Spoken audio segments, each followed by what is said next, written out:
दर्शकहरू नमस्कार। एबिसी वाचमा यहाँहरूलाई हार्दिक स्वागत छ। म अनन्त अनुराग। मधेस केन्द्रित दल टुट्नु फुट्नु र जुट्नु नियति जस्तै बनिसकेको छ। एउटै विषयलाई लिएर जुट्ने र पुनः सोही विषयलाई लिएर फुट्ने कुरा यो नौलो विषय हुँदै भएन मधेस केन्द्रित दलहरूका लागि। गत साल वैशाख 11 गते अचानक मध्यराती दुई अलग अलग पार्टी तत्कालीन सपा र राजपा बीच पार्टी एकता भयो। तर त्यो पार्टी एकता एक वर्ष लगभग बित्दै आज पुनः फुटको सङ्घारमा पुगेको छ। पार्टीका नेताहरूले एकले अर्कालाई नङ्ग्याउने, एकले अर्कालाई हिलो छ्यापाछ्याप गर्ने कुनै कसर बाँकी राखेका छैन। कार्यकर्ता पंक्ति पनि एक समूहले अर्को समूहलाई न्यूनतम राजनीतिक मूल्य मान्यता भन्दा तल झरेर आक्षेप आरोप र वाद विवाद गरिरहेका छन्। अहिलेको मौजुदा राजनीतिमा मधेस केन्द्रित दलले खेल्नुपर्ने भूमिकाको एउटा फरक विश्लेषण हुन सक्ने सम्भावना प्रबल रहिरहँदा मधेस केन्द्रित दल आफै आन्तरिक किचुलोमा फस्नु राजनीतिक दृष्टिकोणले र एउटा आन्दोलनकारी शक्तिको हैसियतमा पक्कै पनि देश र मुलुकको हितमा छैन भन्ने कुरा भनिराख्नुपर्छ जस्तो लाग्दैन।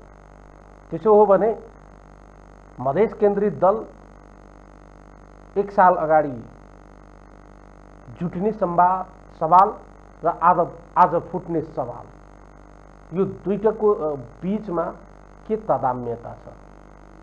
यो दुईटाका बीचमा कुन वस्तुले काम गरिरहेको छ? अब यो दुई दल पुनः अलग भएपछि मधेसको कोर एजेन्डा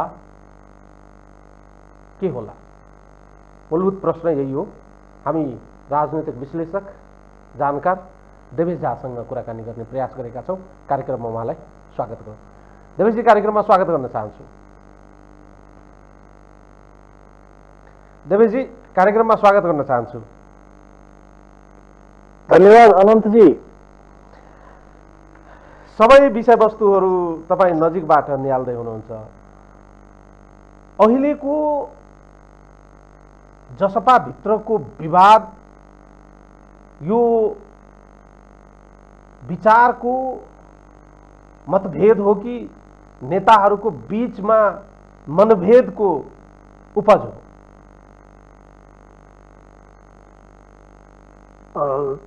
अनन्तजी,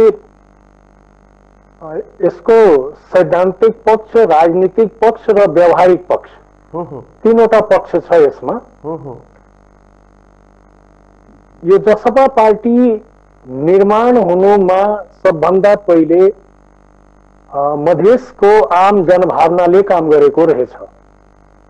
मधेसको आम जनभावना पछिल्लो निर्वाचनमा प्रदेश नम्बर 2 मा तत्कालीन दुवै मधेस केन्द्रित दलले संयुक्त रूपमा चुनावमा भाग लिए र व्यापक जनसमर्थन सहित 2 नम्बर प्रदेशमा आफ्नो सरकार बनाउन पनि सफल भए। त्यति बेलाको एउटा मेन्डेट अथवा जनतासँग एउटा वाचा के थियो भने हामी चुनाव पछि दुवै दल मिलेर एउटा बलियो वैकल्पिक शक्ति निर्माणमा लाग्ने छौं। किनभने अब यति मात्रैले मधेसका एजेन्डाहरू सम्बोधन गराउन सकिएन, अब योभन्दा अगाडि जानुपर्ने हुन्छ। त्यस अनुरूप त्यो काम अगाडि बढाउने कुराहरू भएको थियो। त्यस क्रममा अब दुवै पार्टी मिल्नुपर्छ भन्ने कुराहरू चलिरहेको थियो।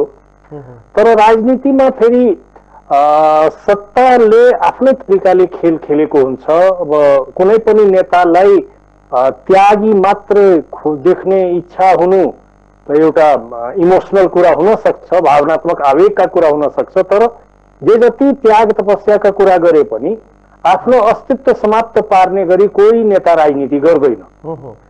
त्यति बेलाको समीकरण तपाईँले स्मरण गर्ने हो भने तत्कालीन राज्यपाललाई 17वटा सिट थियो संसदमा भने तत्कालीन संघीय समाजवादी फोरमलाई 16वटा सिट थियो।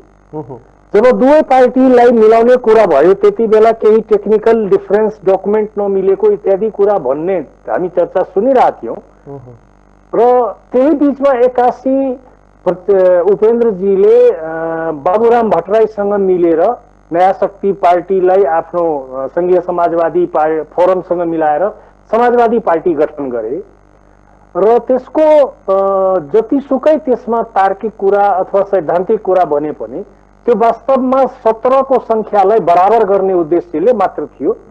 त्यहाँबाट दुवै पक्ष 17-17 को गन्तीमा पुग्यो।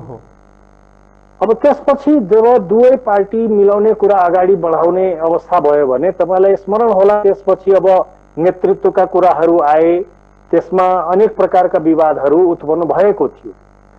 तर राष्ट्रिय राजनीतिमा एउटा अद्भुत घटनाको रूपमा दल विभाजन अध्यादेश आयो र त्यो अध्यादेशले एउटा क्याटलिस्टको काम गर्यो, उत्प्रेरकको काम गर्यो र भइ नरहेको एकीकरण एउटा झट्का हानिएर भयो।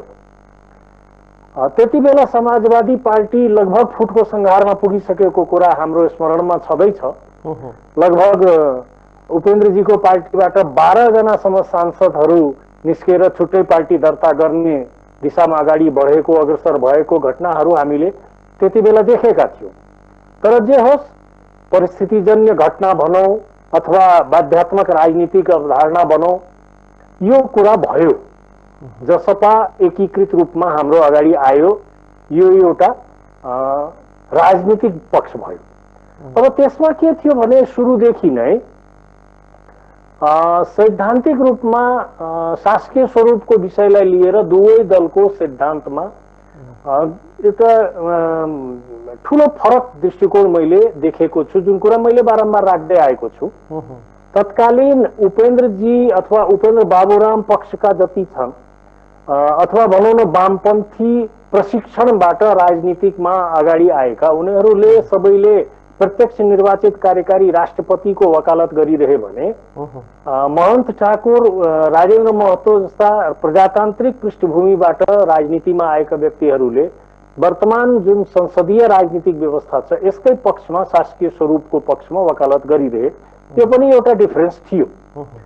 अब यो विवाद, यो डिफरेन्स अथवा यही डिफरेन्सको आधारमा पार्टीमा आफ्नो वर्चस्व कायम गर्ने प्रतिस्पर्धा चलि नै रहेको थियो। तर त्यही बीचमा नेकपा भित्रको द्वन्द्व पनि लगातार अगाडि बढ्दै जाँदा त्यहाँ अब भागभण्डा नमिलेर अथवा नेतृत्वको व्यवस्थापन हुन नसकेर नेकपाको दुर्घटनाको स्थिति आयो, संसद विघटन भयो। संसद विघटनलाई लिएर त्यति बेला प्रतिगमनकारी कदम भयो भनेर एउटा नारा जस्तै आयो। अब सबै विपक्षमा जति थिए सबै त्यसमा एकजुट भए। अब त्यहाँ एउटा कुरामा मात्रै डिफरेन्स के देखियो भने उपेन्द्र बाबुरामजीले सम्पूर्ण रूपमा केपी ओलीले प्रतिगमनकारीको बिल्ला भिराए र त्यसको विरुद्धमा जानुपर्छ भने महन्त ठाकुर र राजेन्द्र महतोको पक्षले मधेसको लागि केपी ओली मात्रै प्रतिगमनकारी नभएर सबै प्रतिगमनकारी नै हुन्, किनभने घुमीफिरी कमो बेसी सबैले मधेसलाई अहित नै गरेको छ, मधेसको हितमा कसैले कुनै काम गरेको छैन भनेर हाम्रो एजेन्डामा जसले हामीलाई साथ दिन्छ त्यो हाम्रो लागि ठिक हो भनेर अगाडि बढे। संसद पुनर्स्थापना भयो। अब त्यहाँबाट राजनीतिमा ध्रुवीकरण बढ्यो जसपा भित्र। सवाल के हो भने भयो भन्ने होइन देवेशजी, एक वर्ष अगाडि फर्काउन चाहन्छु। वैशाख 11 गते पार्टी एकता गराउनुको जुन मूलभूत कारण थियो, जुन चाहिँ एक्स फ्याक्टर थियो, उहाँ त्यति बेला प्रधानमन्त्री केपी शर्मा ओलीज्यूको दल विभाजन सम्बन्धी ल्याउनु भएको अध्यादेश आज एक वर्ष पछाडि पुनः उहाँहरू जुन फुट्ने स्थितिमा पुग्नु भएको छ त्यसको कारण पनि अल्टिमेटली एक्स फ्याक्टर चाहिँ प्रधानमन्त्री केपी शर्मा ओली नै हुनुहुन्छ। यसबाट चाहिँ कसैले चाहिँ विषयलाई वा बुझाइलाई चाहिँ अन्यत्र डेभिएट गरेर बहस गर्यो भने सम्भवतः चाहिँ बहसको चाहिँ अन्तर्यसम्म हामी पुग्न सक्दैनौँ। जुटिने कारण पनि प्रधानमन्त्री केपी शर्मा ओली हुनुहुन्थ्यो र आज फुट्ने कारण पनि केपी शर्मा ओली हुनुहुन्थ्यो। हिजोका दिनमा चुनावबाट आउने बित्तिकै 70 को राजविराज मलेटको घटनाबाट हामी चाहिँ पार्टी एकता गर्छौँ भनेर उद्घोष गरेर आएका शक्तिहरू केन्द्रमा चुनाव जितेर आइसकेपछि मोर्चाकै एउटा घटक उपेन्द्र यादवजी चाहिँ सरकारमा चाहिँ जाँदा चाहिँ त्यतिखेर केपी शर्मा ओली चाहिँ ठिक थियो। उपेन्द्र यादवजी जुन विषयवस्तु उठान गरेर सरकारमा 9 महिना मन्त्री भएर निस्किँदै गर्दा जे जस्ता विषयवस्तुहरू उठान गरेर चाहिँ उहाँ निस्किनु भयो, त्यो विषयवस्तुहरू थाँती रहँदा आजको ठ्याक्कै मितिमा आएर ठाकुरजीहरूले उठाउनु भएको विषयवस्तुहरूलाई उठान गर्दा फुट्ने र जुटिने कुराको बिचमा त एउटै एक्स फ्याक्टर देखिन्छ। यहाँनिर त वैचारिक र सैद्धान्तिक कुराहरूले भन्दा त अन्य विषयवस्तुले काम गरेको जस्तो देखिँदैन। आम जनताको आँखामा किन चाहिँ हामी धुल हाल्ने प्रयास गरिराखेका छौँ? होइन अनन्तजी, मैले तपाईलाई सुरुमै राखे 3 पक्ष छ, सैद्धान्तिक पक्ष, राजनीतिक पक्ष र व्यावहारिक पक्ष। मैले राजनीतिक पक्षको बारेमा तपाईलाई विश्लेषण गरेको थिएँ कि यो कारणले जनता समाजवादी पार्टी एकीकृत भएर आयो। अब त्यसपछि यसको सैद्धान्तिक पक्षमा म प्रवेश गरिरहेको थिएँ कि यो विवादको कारण छ। अब त्यसपछि अब व्यावहारिक पक्षको कुरामा हामी जाउँ। दुवै पार्टी मिलेरै चुनाव लडेका हुन् एउटै एजेन्डामा, तर चुनाव पछि उपेन्द्रजी सरकारमा जाने निर्णयमा हुनुभयो। हुन त त्यति बेला मोहन ठाकुरजीको पार्टी अथवा राजपाले पनि सरकारलाई समर्थन जनाएको छ, सरकारमा सामिल नभएर बाहिर बसेर समर्थन जनाएको छ। उपेन्द्रजी सरकारमै सामिल हुनुभयो 2 बुँदे सहमति गर्दै, त्यति मात्रै फरक छ त्यहाँ। अब यो विषयको बारेमा बारम्बार उपेन्द्रजी माथि आक्षेप लाग्ने गरेको छ कि उहाँ केपी ओलीसँग सरकारमा सहभागी हुँदा ठिक हुन्छ, अरूले सहभागी गर्दा बेठिक हुन्छ भन्ने कुरो हुँदैन। त्यो एउटा अनुत्तरित प्रश्न अझै उपेन्द्रजी माथि छँदैछ। अहिलेको परिस्थितिमा फेरि के देखिन्छ भने सरकारमा सामिल हुने प्रयास त दुवै पक्षको छँदैछ। फरक के छ भने महन्त ठाकुर पक्षको भनाइ के छ भने जसले हाम्रो एजेन्डा एड्रेस गर्छ हामी त्योसँग जाने, तर उपेन्द्रजीको के छ भने उहाँको रिजर्भेसन छ कि केपी ओलीसँग नजाने, अरूसँग जाने। सरकारमा नजाने कुरामा त दुवै पक्ष छैनन्, दुवै पक्ष सरकारमा जाने कुरामै सहमत देखिन्छन्। अझै पनि जुन अदालतमा विचाराधीन मुद्दा छ, भोलि यदि अदालतले 76(5) अनुसार त्यसलाई रिइस्टाब्लिस गरिदियो भने भोलि बन्ने सरकारमा उपेन्द्रजीले त सहभागिता जनाउनु हुनेछ। फरक कति मात्रै छ भने केपी ओलीको नेतृत्वको सरकारमा नजाने। अब किन नजाने, अस्ति किन जानु भएको थियो, त्यो अहिले पनि अनुत्तरित छ यो प्रश्न। तपाईले भने जस्तै आम जनतालाई यहाँ त प्रतिगमन र अग्रगमनको नारा दिइँदैछ नि। उपेन्द्र यादवजी बाबुराम भट्टराई चाहिँ कसरी चाहिँ अग्रगमनको पक्षधर हुनुभयो, अनि महन्त ठाकुर राजेन्द्र महतोजीहरू चाहिँ कसरी प्रतिगमनको पक्षधर हुनुभयो। प्रतिगमन र अग्रगमनको पक्षधर चाहिँ मधेसको आँखाबाट हेर्दा चाहिँ के रहेछ त खासमा? प्रतिगमन शब्दको व्याख्या अहिलेसम्म नेपालको राजनीतिमा भएको छैन। यो 2046 को परिवर्तन पछि तत्कालीन अवस्थामा एमाले महासचिव माधव कुमार नेपालजीले तत्कालीन पञ्चायत समर्थक नेताहरूमाथि प्रतिगमनकारीको आरोप लगाउनु भएको थियो। अब त्यसको व्याख्या उहाँले फेरि अहिलेसम्म गर्नु भएको छैन। आजको मितिसम्म आउँदाको स्थिति के छ भने माधव नेपालजीको विचारसँग असहमत पक्ष प्रतिगमनकारी भइहाल्ने। अब यो कुनै तर्क भएन मेरो हिसाबमा। प्रतिगमनको व्याख्या के त, कुन आधारमा प्रतिगमन हामीले तय गर्ने? मधेसको आँखाले हेर्ने हो भने अहिले जुन संविधान हामी देखिरहेछौँ यो संविधान को ड्राफ्टकर्ताहरू मध्येका प्रमुख पात्र बाबुराम भट्टराई अहिले स्वयं जनता समाजवादी पार्टीमै हुनुहुन्छ, नेता हुनुहुन्छ। त्यति मात्रै होइन, तपाईलाई स्मरण होला कि संविधान जारी भएपछि संविधान जारी हुनुपर्छमा सबभन्दा बढी जोड उहाँकै थियो। उहाँले नै फास्ट ट्र्याकबाट संविधान जारी गराउनु भएको हो र संविधान जारी भइसकेपछि त्यही संविधान विरुद्धमा उहाँ जनकपुर गएर कार्यक्रम गर्ने प्रयास गर्नुभयो। यो संविधानलाई स्वीकार गर्नु हुँदैन भन्न खोज्नुभयो। उहाँको मञ्चमा आगो पनि लगाइएको थियो, स्मरणमा होला तपाईँको यो कुराहरू। त यो कस्तो छ भने नेपालको राजनीतिमा शब्दहरू व्याख्याहीन हुने गर्छ। व्यक्तिगत रूपमा सन्तुष्टि अथवा असन्तुष्टिको आधारमा आक्षेप लगाउने र शब्द परिचालन गरिदिने यो एउटा सिस्टम जस्तै हामी कहाँ डेभलप भएको छ। प्रतिगमनकारी, पुनरुत्थानवादी इत्यादि विभिन्न प्रकारका लान्छनाहरू लगाउने गर्छन्।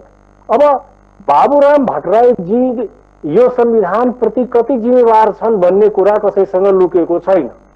बाबुराम भट्टराईजीले महन्त ठाकुरलाई मधेसी नेताको लाइसेन्स दिने हो भने त्योभन्दा ठुलो अरू अचम्मको कुरो के हुन सक्छ?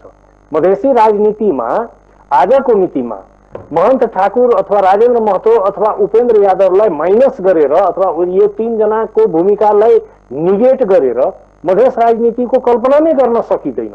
यो तीनै नेताको संयुक्त नेतृत्व, संयुक्त शक्ति नै मधेस राजनीति हो। मधेस मुद्दा यो तीनै नेताले मिलेर च्याम्पियन गरेका छन्। 22 बुँदे सहमति तपाईँको स्मरणमा होला, गिरिजाप्रसाद कोइरालाको साथमा जुन भएको थियो, त्यति बेला यो तीनै नेताले संयुक्त रूपमा त्यहाँ हस्ताक्षर गरेका छन्। त्यसैले यो तीनैजना त्यसको लागि बराबर रूपमा दायित्वकर्ता पनि हुन्, जिम्मेवार व्यक्ति पनि हुन्। अब अहिलेको परिस्थितिमा मलाई लाग्छ अब व्यक्तिगत आक्षेप म लगाउन चाहन्न, तर पनि बाबुरामजीको प्रवेश मधेसको राजनीतिमा अहिले पनि हठात भइरहेको देख्छु म। देवेश सर, तपाईँ यो भन्दै हुनुहुन्छ समस्या उपेन्द्रजी, राजेन्द्रजी र महन्त ठाकुर बीच होइन, समस्याको जड जसपा भित्र अहिले डाक्टर बाबुराम भट्टराई हुनुहुन्छ। जसपा भित्र डाक्टर बाबुराम भट्टराईको अवांछित क्रियाकलापको शिकार वा अर्को भाषा प्रयोग गरेर भन्ने हो भने उहाँको चक्रव्यूहमा चाहिँ जसपाका नेताहरू पर्नुभयो। अनन्तजी, म कटु शब्द प्रयोग गर्न चाहन्न, तर राजनीतिक यथार्थ, संसदीय राजनीतिको यथार्थ भोट बैंक नै हो। अब सैद्धान्तिक रूपमा कुरा गर्ने हो भने वामपन्थी राजनीतिमा चित्रबहादुर केसी अथवा नारायणमान बिजुक्छे अथवा परी थापा कोही पनि सैद्धान्तिक रूपमा कम छैन। तर राष्ट्रिय राजनीतिमा निर्णायक भूमिका नेकपा एमालेको छ, किनभने उससँग जनबल छ, जनाधार छ, भोट छ। त्यसै गरी तपाईँले आजको मधेस राजनीतिमा हेर्ने हो भने कि त राजपासँग जनाधार छ कि संघीय समाजवादी फोरमसँग जनाधार छ।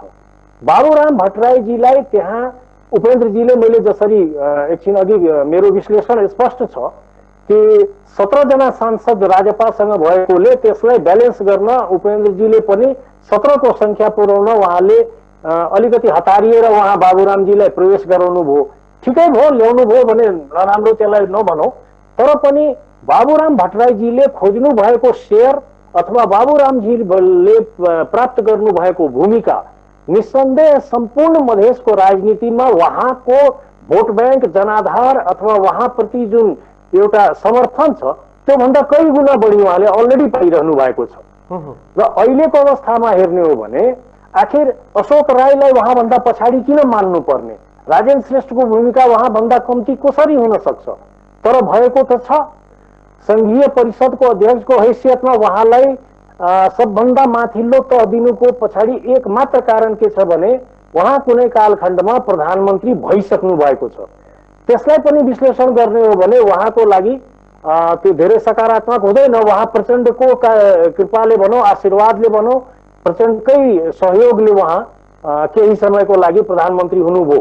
त्यति बेलाको घटनालाई पनि यदि हामी विश्लेषण गर्ने हो भने पहिलो संविधान सभामा परिवर्तनकारी शक्ति 70% थिए भने यथास्थितिवादी शक्ति 30% थिए। बाबुराम भट्टराईजीकै कारण पहिलो संविधान सभाको हठात विसर्जन गरेर खिलराज रेग्मीको नेतृत्वमा सरकार बनाइयो, जसको परिणाम स्वरूप दोस्रो संविधान सभामा परिवर्तनकारी शक्तिहरू 35%मा झरे, जसको परिणाम आज हामी देख्दैछौँ। नेपालको संविधान सभा वास्तवमा देशलाई अग्रगामी निकास दिन, समाजमा सीमान्तकृत वर्ग अथवा पछाडि पारिएकाहरू अथवा योजनाबद्ध ढङ्गले मूलधारमा स्थापित हुन नसकेका राजनीतिक अथवा सामाजिक शक्तिलाई स्थापित गर्नको लागि यो सारा भएको थियो। तर दोस्रो संविधान सभाले यो सारा चिजलाई ध्वस्त बनाए, जसको परिणाम आज हामी देख्दैछौँ। अझै पनि बाबुराम भट्टराईजीले जसपा भित्र जुन तरिकाले उहाँ अहिले राजनीतिलाई आफ्नो तरिकाले घुमाउने कोसिस गरिरहनु भएको छ, तपाईँ विचार गर्नुहोस्, एउटा प्रचार विभागको प्रमुखको पत्रद्वारा महन्त ठाकुर जस्तो एउटा मधेसको आदरणीय व्यक्तिलाई पार्टीबाट निष्कासन गरिएको पत्र जारी गरिन्छ। कम्तीमा यदि यही हिसाबमा जाने हो भने, हुन त पार्टीको विधानलाई हेर्ने हो भने त्यो सहज छैन, सम्भव छैन। राजनीतिक दल सम्बन्धी ऐनले पनि यो कुरालाई स्वीकार गर्दैन। अब त्यो प्राविधिक पक्ष छ, भोलि निर्वाचन आयोगले आफ्नै तरिकाले त्यसलाई देख्नेछ। तर पनि मेरो स्पष्ट विश्लेषण छ, म यसमा बिल्कुल क्लियर छु कि बाबुरामजीको प्रवेश भएपछि मधेसी नेताहरूभित्र अथवा मधेसको राजनीतिमा जुन एउटा ऊर्जा थपिएको थियो, जसरी दुवै पार्टी मिलेर प्रादेशिक सरकार चलाइरहेका थिए, त्यसमा कता न कता एउटा रहस्यमय ढङ्गले नयाँ खेलहरूको प्रारम्भ भयो र त्यही खेलको परिणाम अहिले हामी देखिरहेछौँ। तर डाक्टर बाबुराम भट्टराई भन्नुहुन्छ, ल अब हिँड्न सकिएन, भेडातिर बाख्रातिर चाहिँ लागौँ भनेर उहाँले जुन तर्कना प्रस्तुत गर्नुभयो, अब त भेडातिर बाख्रातिर लागेको जस्तो देखिन्छ। भेडा चाहिँ को, बाख्रा चाहिँ को त? नै त्यो उहाँको आफ्नो विश्लेषण होला, म त्यसमा टिप्पणी गर्न चाहन्न। तर यथार्थ कुरामा जाने हो भने उहाँको पार्टी तत्कालीन नयाँ शक्ति पार्टीको शेयर जनता समाजवादीको कुल भोट जुन अहिले करिब 12.5% भोट छ, त्यसमा उहाँको कुल भोट 0.9% मात्रै छ। अर्थात् 1% भन्दा कम्ती भोटको शेयर मात्रै बाबुराम भट्टराईजीले गर्नुहुन्छ यहाँ। त्यसैले 1% भन्दा कम भोटको शेयर गर्ने फोर्सले म तपाईलाई फेरि प्रश्न भाषा फोर्सको भविष्यको निर्धारण कसरी गर्दिन सक्छ? म प्रश्न भाषा प्रयोग गरेर तपाईलाई फेरि प्रश्न सोधे, मान्छेलाई कन्फ्युज चाहिँ नगरिकन चाहिँ आम दर्शकहरूलाई कन्फ्युज नगरौँ। के त्यसो हो भने डाक्टर बाबुराम भट्टराईको मिसगाइडमा चाहिँ उपेन्द्र यादवजी पर्नु भएको हो? बाबुराम भट्टराई, म यस मामलामा बडा अचम्भित छु, किनभने उपेन्द्र यादवको राजनीतिक चेतना बाबुराम भट्टराईजी भन्दा कम्ती छ भन्ने कुरा म स्वीकार गर्न चाहन्न। उपेन्द्र यादव मधेस राजनीतिका जानकार मात्रै होइन, मधेस राजनीतिका सफल खेलाडी हुनुहुन्छ। तथापि आजको मितिमा उहाँ एउटा ट्र्यापमा पारिएको जस्तो देख्नु म कुनै पनि हालतमा उहाँलाई सकारात्मक भएको देखिरहेको छैन। जस्तो हामी अहिलेको यो संसद विघटन प्रकरण पछि जुन ध्रुवीकरण भएको छ संसदीय दलभित्र, त्यसैलाई हेर्ने हो भने आज पनि देउवाको उपेन्द्रजीले 12 जना सांसदको सिग्नेचर गराउनु भएको छ। अब स्पष्ट छ 32 ले 12 को मात्रै सिग्नेचर छ भने उहाँ अल्पमतमा पर्नु भएछ। उहाँको आफ्नै पार्टीको पुरानो संख्या भन्दा उहाँ तल झर्नु भएछ। त्यो 12 जनाको जुन सिग्नेचर छ त्यसको पनि डिभिजन हामीले देख्यौं। त्यसमा 8 जना जादव छन्, 2 जना पहाडी ब्राह्मण छन्, 1 जना मुसलमान छन् र 1 जना जनजातिका मात्रै छन्। अब यो उपेन्द्र यादवको लागि ठुलो ब्याक भन्छु म यसलाई, किनभने यदि उहाँ यसमा सफल हुनुभयो भने उहाँ बाबुरामजीद्वारा निर्मित ट्र्यापमा भोलि फस्न बाध्य हुनुहुन्छ। किनभने त्यसपछि उहाँले त्यहाँको जुन संरचना छ, जुन कब्जा गरेर बाबुरामजीको टिम बसेको छ, त्यो संरचना भित्र बाबुरामजीले दिएको डाइरेक्सन भित्रै उहाँले काम गरिरहनु पर्ने बाध्यता हुन्छ। अब यदि उहाँ त्यसमा सफल हुनु भएन, जे अहिले गर्नु भएको छ भने कतै न कतै उहाँको पोजिसन अलिकति डिटोरिएट नै हुन्छ, डाइल्युट नै हुन्छ। त्यसैले उहाँ कुन तरिकाले अथवा कुन दबावमा आएर कुन परिबन्धमा परेर यो परिस्थितिमा पुग्नु भएको छ भन्ने कुरा अझै म यकिन हुन सकेको छैन। तर मलाई लाग्छ उहाँ कतै न कतै कुनै प्रकारको दबावमा हुनुहुन्छ। वर्तमान राजनीतिको गणितलाई हेर्ने हो भने, वर्तमान राजनीतिको अहिलेको मौजुदा वस्तुस्थितिलाई हेर्ने हो भने, नेपालको राजनीतिको वरिपरिको राजनीतिलाई हेर्ने हो भने, एक्स फ्याक्टर राजनीतिको कुरा गर्ने हो भने अहिले बाबुराम भट्टराई वा उपेन्द्र यादवजीको कुरा होस् वा महन्त ठाकुर र राजेन्द्र महतोजीको कुरा होस्, दुवै पक्षको कुरालाई हामीले एउटै बकेटमा राखेर हेर्दा दुवै पक्षले जुन तर्क र दाबीहरू अगाडि सारेका छन् ती तर्कहरू मधेसका पक्षमा, जनजातिका पक्षमा, थारूका पक्षमा, पिछडिएका वर्गका पक्षमा कुन पक्षको अहिलेको स्टेप चाहिँ बढी हितकर देखिन्छ, यसलाई त विश्लेषण गर्नुपर्ने होला नि त। जसरी एजेन्डाकै हिसाबको कुरा गर्ने हो भने मधेसले गत निर्वाचनताका जे एजेन्डाहरू उठाएका थिए ती मागहरू चाहिँ किन असरल सडकमै परिरहे, किन पुरा भएन, अहिले पुरा हुने दिशातर्फ कसरी अगाडि बढे। हिजोका दिनमा मधेसको मागप्रति निकै सकारात्मक नरहनुभएका प्रधानमन्त्रीज्यू आज सकारात्मक हुनुहुन्छ, आज चाहिँ उहाँ माग पुरा गराउन तयार हुनुहुन्छ। हिजो प्रधानमन्त्रीज्यू मधेसको लागि अडान लिँदा काठमाडौँ लगायत राष्ट्रका मूलधारका मिडिया र बौद्धिक विद्वत वर्गहरूको नजरमा उहाँ चाहिँ हिरो हुनुहुन्थ्यो। आज मधेसको मागसँग उहाँ नजिक हुँदा उहाँलाई फेरि भिलेनको रूपमा प्रस्तुत गरिँदैछ। आज होलमा हेर्दा चाहिँ महन्त ठाकुरजी र राजेन्द्र महतोजीको एप्रोच र उपेन्द्र यादवजी र डाक्टर बाबुराम भट्टराईको एप्रोच, यो दुईटा एप्रोच हेर्दा फर द टाइमिङ अहिलेको मौजूदा राजनीतिलाई केन्द्रमा राखेर हेर्ने हो भने मधेसी आदिवासी जनजाति कसको हितमा चाहिँ कसको चाहिँ लाइन क्लियर देखिन्छ? अब मधेसको मुद्दा 3-4वटा विषय जुन प्रश्न थियो अनन्तजी, संविधान संशोधन, रेशम चौधरी लगायत का राजबन्दीहरूको मुद्दा फिर्ता अथवा रिहाई, त्यस्तै लाल आयोगको प्रतिवेदन सार्वजनिक गर्नुपर्ने लगायतका यी विषयहरू थियो। हामी अहिले के देखिरहेछौँ भने लक्ष्मणलाल कर्णको नेतृत्वमा संविधान संशोधनको लागि आवश्यक कार्यदल एउटा गठन गरिएको छ। केही नोबाट योमा विषय गएको छ, जबकि यही विषयलाई उठान गरेका थिए त्यति बेला पनि नेपाली कांग्रेस र माओवादीको संयुक्त सरकारले पास गराउन सकेन। संसदमा त्यो विषय यथावत विचाराधीन छ। यदि त्यो विषय अहिले प्रधानमन्त्री सम्बोधन गर्न खोजिरहनु भएको छ भने यसलाई सकारात्मक नमान्ने कारण के, किन सकारात्मक रूपमा नलिने? दोस्रो कुरो, अब 140 जना राजनीति रिहा भइसकेको अवस्था छ। त्यति मात्रै होइन, अरूको रिहाईको लागि विषय अगाडि बढाइएको छ, त्यसलाई पनि सकारात्मक रूपमा लिनुपर्छ। र आखिर सरकारसँग त लिने हो, जो सरकारमा छैन त्योसँग बहस के विषयमा हुने?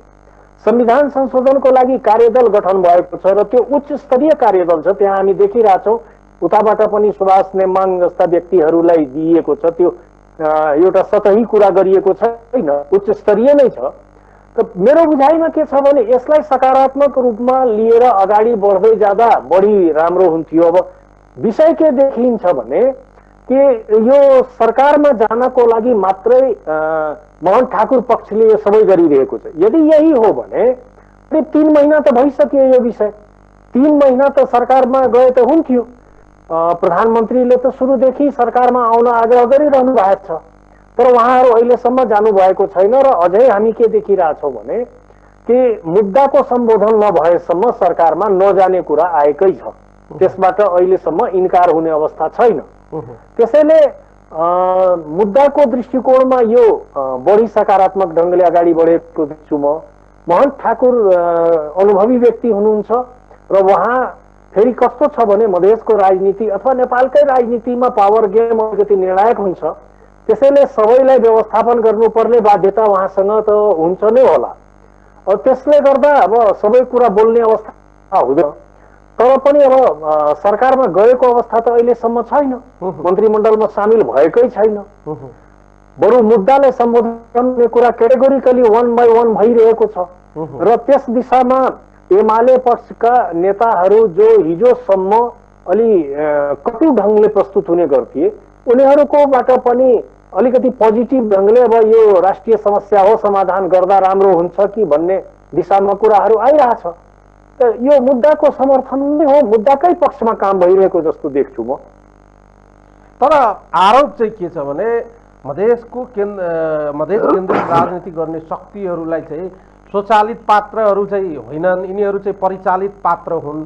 स्वयं चाहिँ आफैभित्र चाहिँ आरोप प्रत्यारोप गरेर यस्ता कुराहरूको चाहिँ उहाँहरू चाहिँ बाहिर चाहिँ अहिले ल्याइराख्नु भएको छ। डाक्टर बाबुराम भट्टराईको एउटा आर्टिकल चाहिँ अन्तर्राष्ट्रिय मिडियामा आएपछि निकै चर्चाको विषय रह्यो। आफ्नै नेताहरूमाथि यो र त्यो बहानामा आक्षेप र आरोप लगाउने काम र परिचालित भएको र अरूको एजेन्डा बोकेको जस्ता आरोपहरू पनि लगाए। ठ्याक्कै आम रूपमा हेर्दा चाहिँ उहाँहरू चाहिँ आफूद्वारा आफै स्वचालित हुनुहुन्न भन्ने तर्कना एउटा, र साँच्चीकै उहाँहरू परिचालित पात्रको रूपमा देखिनु भएको छ अहिलेको राजनीतिमा। अब अनन्तजी, नेपालको राजनीतिमा यो बडा विडम्बनापूर्ण कुरा के छ भने जो सुकैले पनि आफूलाई प्रतिरक्षात्मक अवस्थामा पुगेपछि अर्को पक्षलाई परिचालित भनिदिन्छन्। अब बडा सहज यो भन्नु, अब यसमा खासै केही आरोप प्रमाण केही पनि दिनु पर्दैन, एक लाइनमा भनिदियो। अहिले नागरिकता सम्बन्धी अध्यादेश जारी भएको छ, तपाईले त्यसको विरोधमा पनि धेरै कुरा सुन्नु भयो होला। अब 5.5 लाख करिब नागरिकता प्रभावित भएको व्यक्तिहरूलाई यो नागरिकता अध्यादेशले बाटो खोलिदिन्छ। 3 करोडको आबादीमा 5.5 लाख नागरिकता प्राप्त गरेर समस्या समाधान हुन्छ भने त्यसबाट यो देश फिजी भइहाल्छ, सिक्किम भइहाल्छ। यो कस्तो छ भने नेपालको राजनीतिमा जति बेला पनि आफू जब सक्षम हुँदैनन्, आफू तर्क रूपमा प्रस्तुत गर्न सक्दैनन्, आफ्ना कुराहरू राख्न सक्दैनन् भने त्यति बेला बडा सहज ढङ्गले अरूमाथि कतैबाट परिचालित भएको, कसैको आशीर्वादमा राजनीति गरिरहेको इत्यादि कुरा यो हुने गर्छ। तर यसको तथ्य प्रमाण अहिलेसम्म कहीँबाट कोही दिन सकेको छैन। यो एउटा बहसको तरिकाले मात्रै कुराको लागि कुरा अथवा भनौँ न विवादको लागि विवाद मात्रै उठान गर्ने कुराहरू छन्, त्यसबाहेक अरू यसको खासै छैन। तपाईले भने जस्तै आरोप प्रत्यारोप त लाग्ला, तर एजेन्डा नै अरूको बोकेर राजनीति गरिरहेका छन् भने आरोप त गम्भीर आरोप हो नि राष्ट्रिय राजनीतिमा। खास गरिकन चाहिँ अहिलेकै महन्त ठाकुरजीहरूलाई चाहिँ त्यस्तो आरोप चाहिँ खेप्नुपर्ने स्थिति सिर्जना भएको छ। अब अहिलेसम्म कम्तीमा महन्त ठाकुरले अरूको एजेन्डा बोकेको जस्तो मलाई लाग्दैन, किनभने मधेसले पछिल्लो आम निर्वाचनमा जे मुद्दाहरू उठान गरेको थियो त्यही मुद्दाहरूलाई पिन पोइन्ट गरेर क्याटेगोरिकली 1, 2, 3, 4 गरेर सरकार समक्ष प्रस्तुत गरेको अवस्था छ। अब त्यो अर्काको एजेन्डा कसरी हुन सक्छ? त्यो त हाम्रो एजेन्डा हो। जनताद्वारा त्यही एजेन्डामाथि मतदान गरिएको थियो, त्यही एजेन्डाको आधारमा 2 नम्बर प्रदेशमा सरकार बनेको छ। जे विषयको आधारमा पार्टीले जनमत प्राप्त गरेको हुन्छ, एजेन्डा भनेको त त्यही हो। तपाईले अघि मुद्दाको कुरा गर्नु बोलिरहेको अवस्था छ भने तपाईले अघि मुद्दाको कुरा गर्नु, महन्तजीहरू पनि मुद्दाको कुरा गर्दै हुनुहुन्छ, उहाँहरू पनि मुद्दालाई नै हामीले अगाडि सारेका छौँ भनेर दाबी गर्नुहुन्छ। तर उपेन्द्र यादव पक्षका नेताहरूले, उहाँका पक्षका समर्थकहरूले संविधान संशोधनका लागि बनेको टास्क फोर्समा पनि विवाद यो हुन सक्दैन, यो गलत हो, उहाँको चाहिँ उसमा पर्नुभयो उहाँहरू चाहिँ भन्नुहुन्छ। त्यसपछि उहाँ भन्नुहुन्छ यो नागरिकता विधेयक पनि केवल देखाउने दाँत मात्रै यो हुनै सक्दैन, यो चाहिँ केवल चाहिँ मधेसी दललाई चाहिँ खास गरिकन मोहन ठाकुर र राजेन्द्र महतोलाई जालमा फसाउनको लागि चारो हालिएको हो भनेर चाहिँ उहाँ भन्दै हुनुहुन्छ। रेशम चौधरी खै छोडाएको भनेर उहाँहरू चाहिँ बारम्बार प्रश्न उठाउँदै हुनुहुन्छ। अनि सत्तामा जाने कुरा पनि एउटा गम्भीर आरोपको रूपमा रहेको छ। यो यावत विषयवस्तुहरू हेर्दा चाहिँ एकैपटक चाहिँ उहाँहरूले चाहिँ लिन खोजेको जस्तो देखिए तापनि राजनीतिक वस्तुस्थितिले उहाँहरूको मागलाई ओभर द नाइट चाहिँ पुरा गर्ने स्थिति त छैन। तर त्यसमै चाहिँ उपेन्द्र यादव खेमाका नेताहरूले, उहाँका समर्थकहरूले चाहिँ चुस्की लिएको जस्तो देखिन्छ, गिज्याएको जस्तो देखिन्छ, रमाइलो गरेको जस्तो देखिन्छ, खिचिट्युरी गरेको जस्तो देखिन्छ।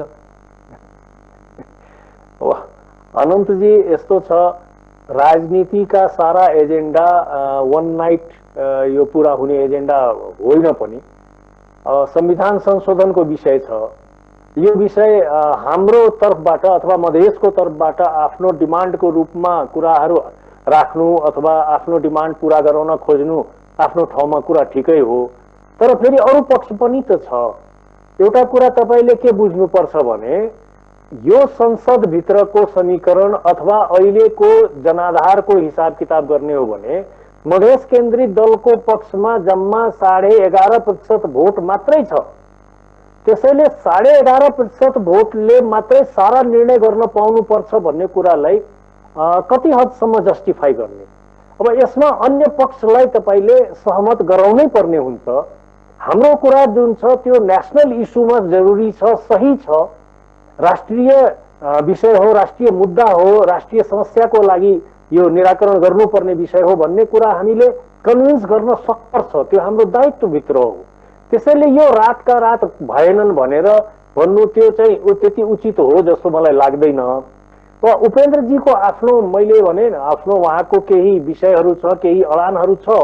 त्यसमा अब ओलीजीको सरकारबाट उहाँको तिक्ततापूर्ण माहौलमा जुन बहिर्गमन भयो त्यो तुस पनि कतै न कतै त छ नै, हुन्छ, रहन्छ। उहाँको अब के परिस्थितिमा उहाँ प्रवेश गर्नु भएको थियो र कुन परिस्थितिमा उहाँ बाहिर निस्किनु भयो भन्ने कुराहरू हामी सबैलाई थाहै छ। त यी कुराहरूले गर्दा पनि उहाँ सरकारमा नगइदियोस् भन्ने उहाँको चाहना होला।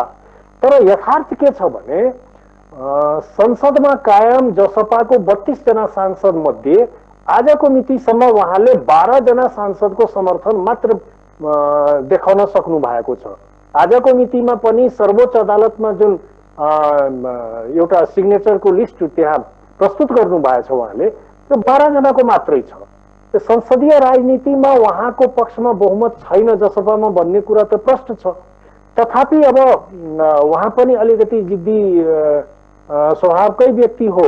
उहाँले मधेसी जनअधिकार फोरमबाट जब नेतृत्व लिनुभयो त्यहाँदेखि तपाईले हेर्दै हो भने उहाँले पार्टीको नाम फेर्दै आउनु भएको छ। उहाँले अशोक राईलाई समाहित गराउनु भयो, राजेन्द्र श्रेष्ठलाई ल्याउनु भयो, उहाँ बाबुराम भट्टराईलाई ल्याउनु भयो, तर उहाँले पार्टीको अध्यक्षता कहिले पनि कम्प्रोमाइज गर्नु भएको छैन। जबकि महन्त ठाकुर या राजेन्द्र महतो पक्षलाई हेर्ने हो भने 6 पार्टी मिलेर राजपा बनेको थियो, जसमा अध्यक्ष मण्डल थियो र तपाईलाई स्मरण होला राजकिशोर र अनिल झा समेतको नेतृत्वमा अरू नेताहरू बसे, चाहे त्यो महन्त ठाकुर हुन् कि राजेन्द्र महतो हुन्। त यो पनि एउटा स्वभावको पनि एउटा हुन्छ, व्यक्तिको स्वभाव। त्यो त्यति सहज ढङ्गले त त्यो परिष्कृत हुँदैन, परिमार्जित हुँदैन। अब उहाँ उपेन्द्रजी नन च्यालेन्जेबल लिडर हुनुहुन्थ्यो मधेसी जनअधिकार फोरममा। त्यहाँ रहेसम्म उहाँको कुनै कम्प्यारिजन नै थिएन, उहाँको विकल्प नै कोही हुन सक्ने अवस्था थिएन। तर यति बेला आएर उहाँले अध्यक्षमै उहाँले प्रथम अध्यक्षको रूपमा महन्त ठाकुरलाई स्वीकार्नु पर्ने अवस्थाहरू छ। इत्यादि कुराहरूले गर्दा पनि अब मानवीय स्वभाव हो, केही न केही गाह्रो साह्रो त भइरहेको हुन्छ। तर पनि यो अर्काको दबावमा अथवा अर्काको चक्रव्यूहमा परेर मधेसको राजनीतिलाई अथवा मधेसी जनताको भावनाको विपरीतमा मधेसी नेताहरूको भित्र मनोमालिन्य हुनु यो त्यति राम्रो मानिने छैन जस्तो लाग्छ मलाई। मधेसले त्यसलाई सकारात्मक रूपमा लिइरहेको अवस्था छैन अनन्तजी। तर एउटा गम्भीर प्रश्न सबै सामु के छ भने जुटेर माग पूरा नहुने स्थितिमा फुटेर माग पूरा गराउने र एजेन्डा स्थापित हुने कुरा त राजनीतिक दृष्टिकोणले, व्यवहारले त्यो कुरालाई त्यति सपोर्ट र पुष्टि गर्दैन नि। अब यो जुटेर त स्वाभाविक छ, जुटेर जे गर्न सकिन्छ त्यो फुटेर त कसरी गर्न सकिन्छ। तर पनि एउटा कुरा के प्रश्न बुझ्नुपर्छ अनन्तजी, मधेस राजनीति अथवा मधेस मुद्दा मधेसी जनताको मुद्दा हो।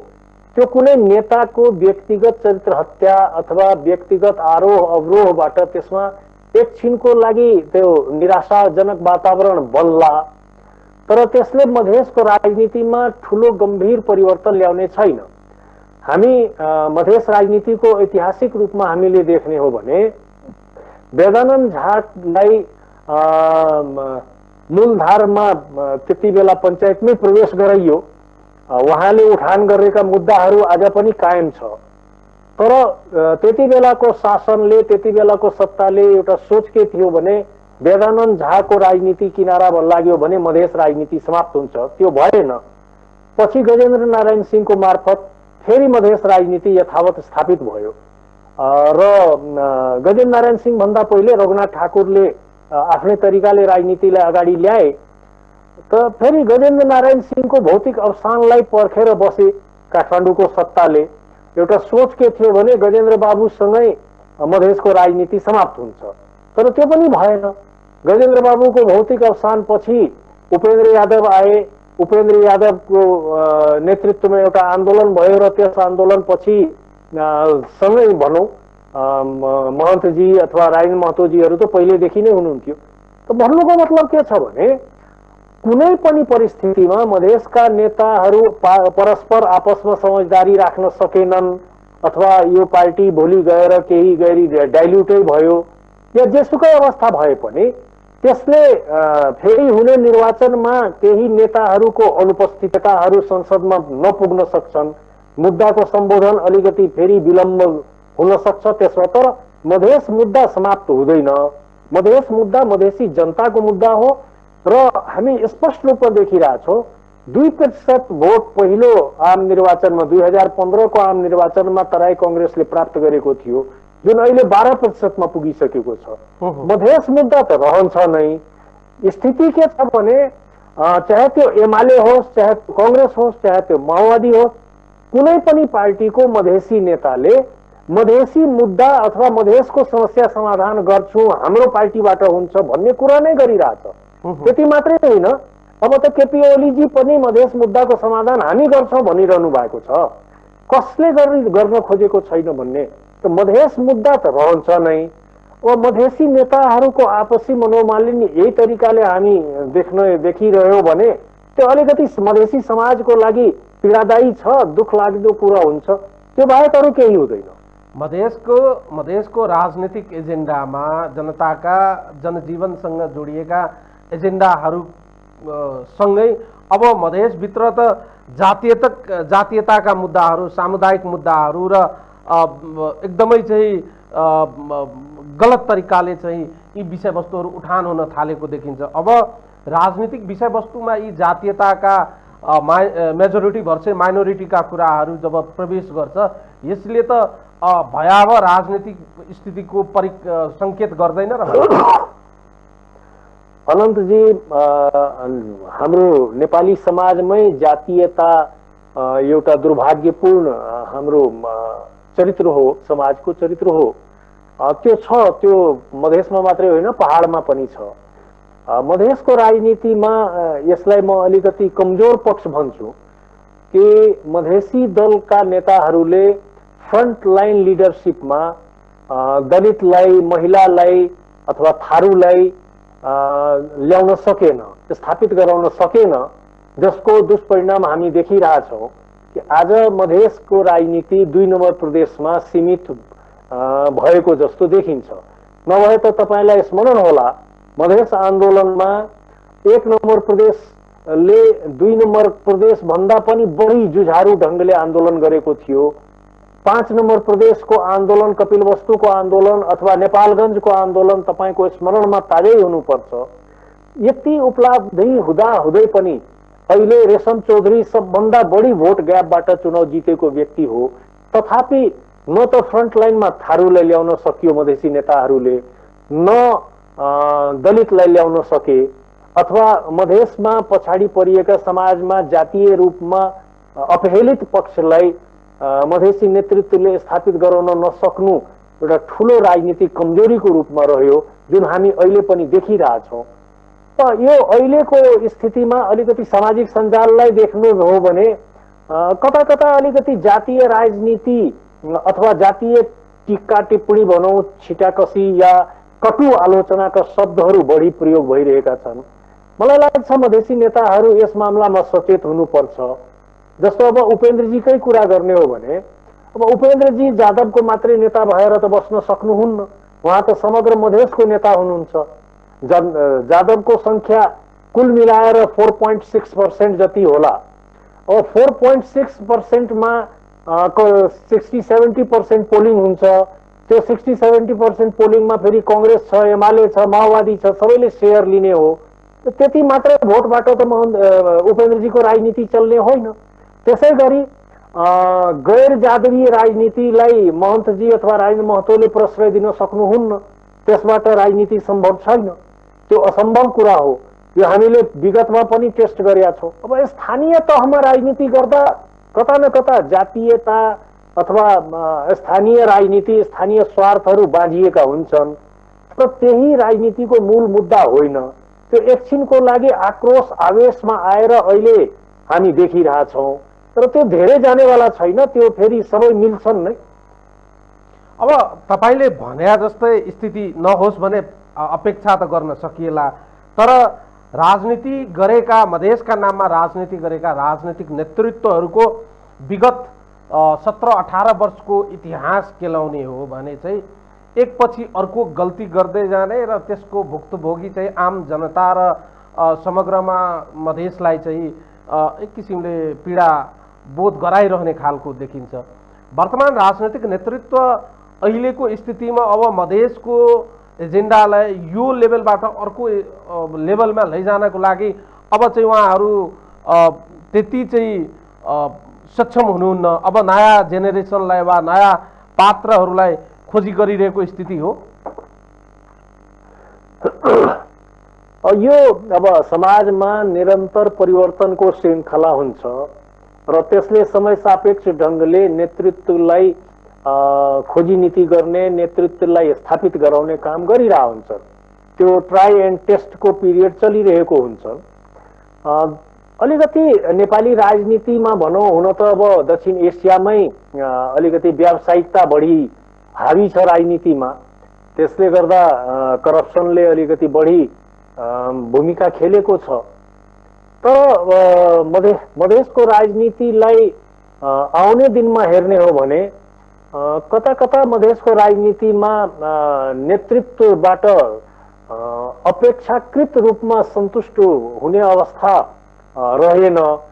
जतिसम्म दिन सक्थिए हाम्रा नेताहरूले दिन दिएका छन्। समाजमा आजको मितिमा मधेसी एउटा शक्ति हो, मधेसलाई उपेक्षा गरेर जान सकिँदैन भन्ने कुराहरू स्थापित गराउन हाम्रा यही नेताहरू हो। तर त्यो सब हुँदाहुँदै पनि कता कता अलिकति व्यक्तिगत राजनीतिमा, अलिकति भावनात्मक राजनीतिमा बढी रुमलिएका पनि भए। र मैले एकछिन अघि जसरी मैले भने कि थारू अथवा दलित अथवा अन्य अनुहारलाई स्थापित गराउन कमजोर भए, चुके। त यो समाजमा अब त्यसको खोजी अहिले भइरहेको छ। फेरि के हुन्छ अनन्तजी भने राजनीतिमा आन्दोलनको द्वारा नेतृत्व स्थापित हुन्छ प्राय जसो। नेपालकै राजनीतिमा हेर्ने हो भने तपाईँ अहिले जति अनुहार हेर्नुहुन्छ सबै कुनै न कुनै कालखण्डमा आन्दोलन नै गरेर आएका अनुहारहरू हुन्। अब मधेस फेरि एउटा यही तरिकाले जाने हो भने हुन सक्छ केही दिनको एउटा ग्याप होला, एउटा निराशापूर्ण वातावरण होला। अब यसपालिको निर्वाचनमा पछिल्लो निर्वाचन जस्तै केपी ओलीलाई निषेध गरेर जाने अवस्था पनि रहनेवाला छैन। फेरि कांग्रेसको पनि अवस्था त्यति नराम्रो रहला जस्तो देखिन्न मैले। माओवादीको कमजोर हुने अवस्था हुन सक्छ, किनभने उसको आन्तरिकै व्यवस्थापन त्यति राम्ररी भइरहेको छैन। त्यसले गर्दा मधेसी नेतृत्वलाई क्षति हुने अवस्था देख्छु म। त मधेसी नेतृत्वको क्षति मधेसको क्षति होइन। त्यो एकछिनको लागि निराशाको अवस्था जरुर हुन्छ, तर त्यसले फेरि नयाँ बिहानी ल्याउँछ, नयाँ सूर्योदय हुन्छ, नयाँ बिहानी, नयाँ प्रकाश। अहिले हामी जो नेताहरू देखिरहेछौँ त्यो पनि त थिएन पहिले सिनमा। अब यस आन्दोलनले स्थापित गराए। कसको कल्पनामा थियो उपेन्द्र यादव यति ठुलो नेता हुने छन् अथवा यति शक्तिशाली हुनेछन्? उपेन्द्र यादव त एमालेबाट सुनसरीमा चुनाव लडेर पराजित भएर जमानत जब्त भएका व्यक्ति हुन्। तर मधेस राजनीतिमा त अहिले सर्वशक्तिमान व्यक्तिको रूपमा स्थापित छन्। त परिस्थिति समयले आफै नेतृत्व खोजेर ल्याउँछ र त्यो आइहाल्छ। त्यो यही अन्तिम हो भन्ने होइन। त्यसले नयाँ परिस्थिति सिर्जना गर्छ, नयाँ अनुहार पनि आउँछ। तर त्यस्तो नकारात्मकमा अहिले नजाउँ।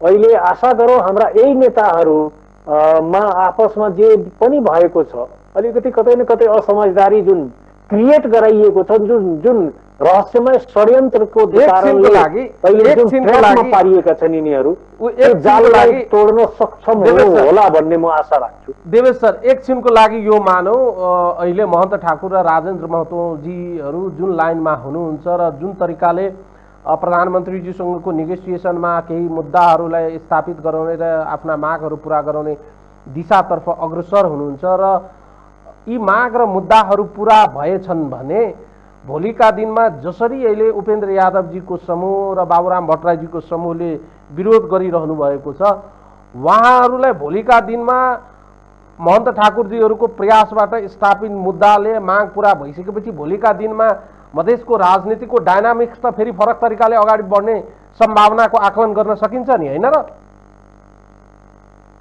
अब पछिल्लो निर्वाचनको परिणामलाई हेर्ने हो भने उपेन्द्रजी पहिलो राउन्डकै निर्वाचनबाट चुनावमा भाग लिइसक्नु भएको थियो।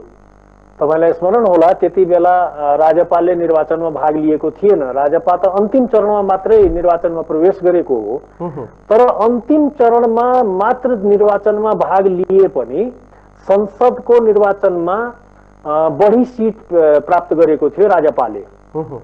समाजवादी फोरमले सुरुदेखि निर्वाचनमा भाग लिए पनि राजपाको बराबर त्यो चाहिँ सिट प्राप्त गर्न सकेन, भोट प्राप्त गर्न सकेको छैन। त्यो भोट पर्सेन्टलाई हेरे पनि हुन्छ।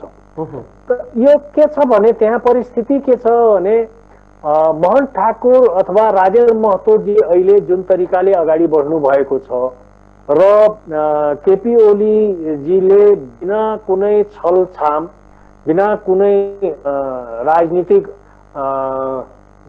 भनौँ न खेल नखेलेर उहाँले जुन सहजताले, जुन सहज ढङ्गले महन्तजीले विश्वास गर्नु भएको छ, त्यो सहजतालाई परिपूर्ति गरिदिनु भयो भने त्यसले कता कता एउटा केपी ओली प्रति पनि सकारात्मक वातावरण मधेसमा बन्ने छ भने स्वाभाविक छ महन्त ठाकुर पक्षलाई त्यसको लाभ त प्राप्त हुन्छ नै।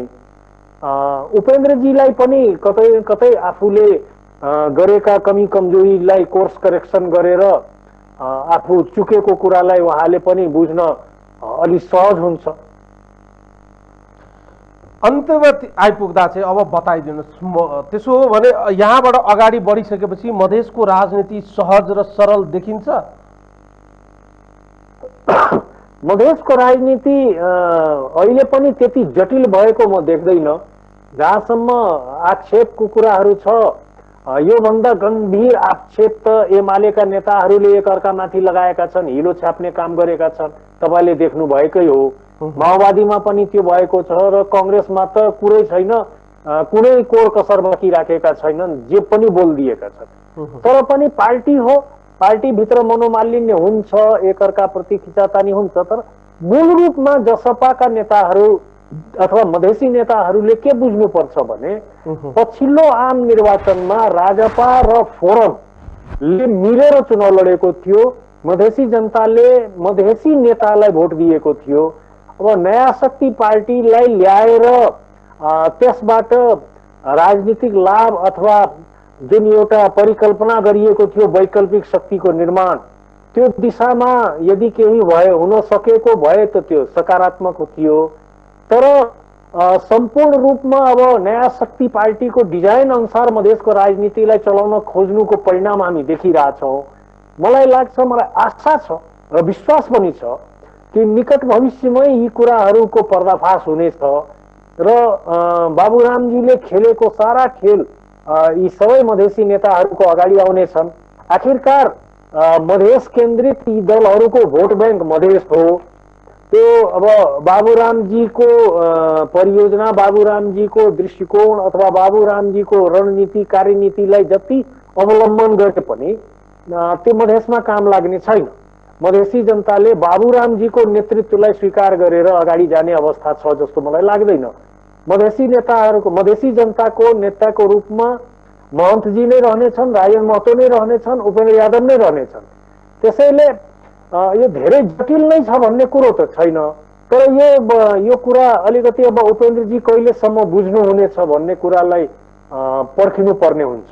त्यही त मान्छेले के भनिरहेका छन् भने वैकल्पिक राष्ट्रिय शक्ति बनाउँछु भन्ने तर आफै चाहिँ विकल्प हुन पुगेको अवस्था छ, यसले त धेरै कुरालाई निर्देश गर्दैन र भने। अब राजनीति हो अनन्तजी, राजनीतिमा कुनै पनि नेतालाई आफ्नो अस्तित्व समाप्त गरेर राजनीति गरोस् भन्ने आशा गर्नु ठिक होइन। चाहे त्यो उपेन्द्रजी होस् कि मोहन ठाकुर होस्, आफ्नो अस्तित्वलाई समाप्त गरेर त कोही राजनीति गर्दैन। तर मूल जनाधार के हो त्यो स्मरणमा राख्नुपर्छ।